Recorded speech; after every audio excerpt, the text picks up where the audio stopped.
Just whisper it to me.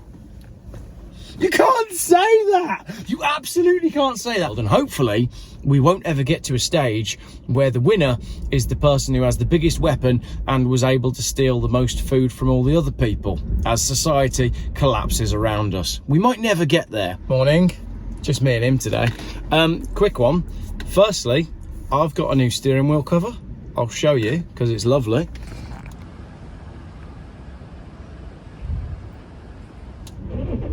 Poor bloke, he'd be like, every time I drive this MG, I run into Geoff buys cars. So the MG Cyberster is going to be out in July in the UK, and it's going to be £50,000. And that electronic door that rises up is absolutely not going to break, and absolutely doesn't weigh a ton. Thank you.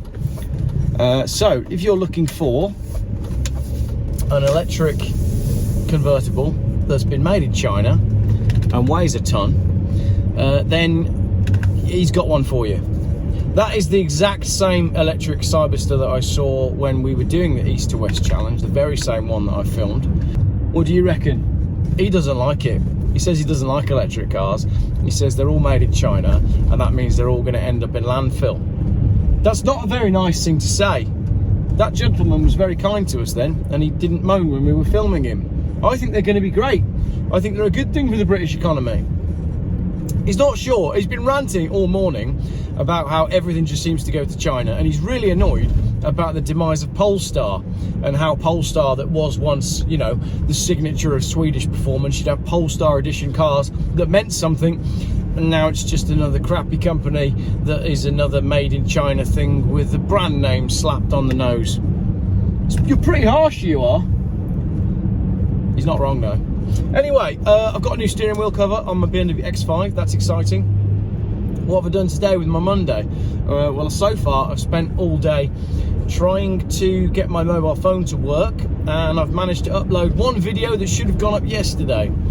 I phoned EE this morning and I had a really good rant about, I mean, you saw my rant on the video, so you can imagine what I was like on the phone to customer service, and basically he said there's nothing we can do.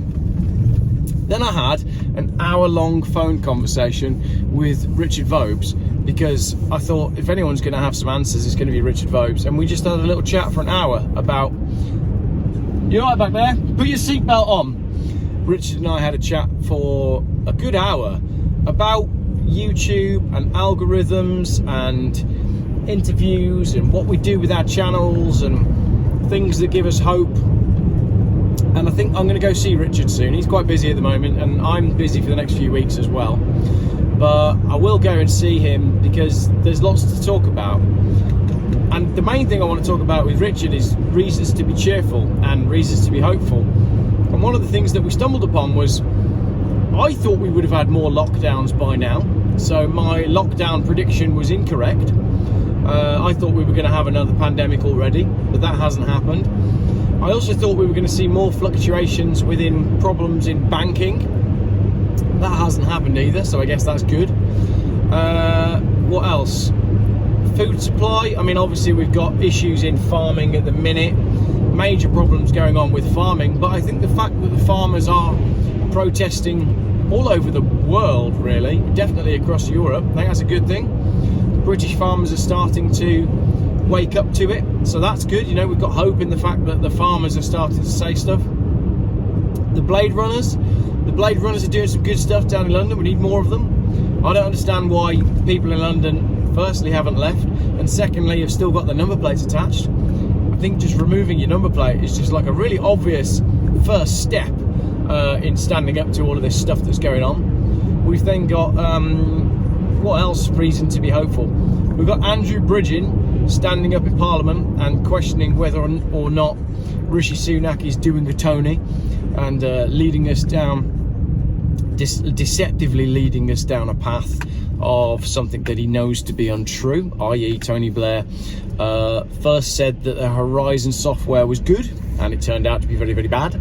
And then he said that there's definitely weapons of mass destruction in Iraq, and it turned out that there wasn't. And Mr. Andrew Bridgen was saying that Rishi Sunak is saying that the medical intervention that everybody has had, most people have had, was safe. And in actual fact, it's quite likely to turn out that it's not.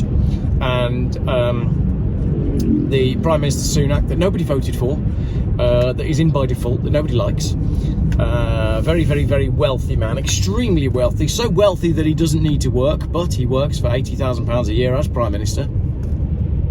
Why, I wonder. Anyway, so he stood on the stand and said, nope, they are safe. Essentially lying to everybody's faces. So we're now in a position where the Prime Minister can, because he has parliamentary privilege, he can just lie about stuff, and that's okay. But people know that that's not the truth. Maybe the truth will come out just because they don't want the truth to come out. Thank you. Check brake lights. I've also got a brake light out now. But that's the point, isn't it? Look, you can tell me what you think. Sit there and don't move. Yeah, basically, I feel like we've reached, we do now live in a post-truth society, but I don't feel like that's a bad thing. People are losing their trust in the mainstream media. People have absolutely lost their trust and faith in politicians.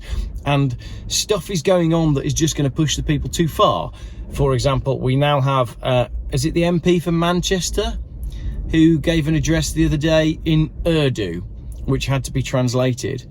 You know, and people talk about a great replacement, and some people say the great replacement's already happened. Well, you've only got to look at who our Prime Minister is and who the dude in Scotland is, Hamza Yousaf, and then you've got my wife calling me right now.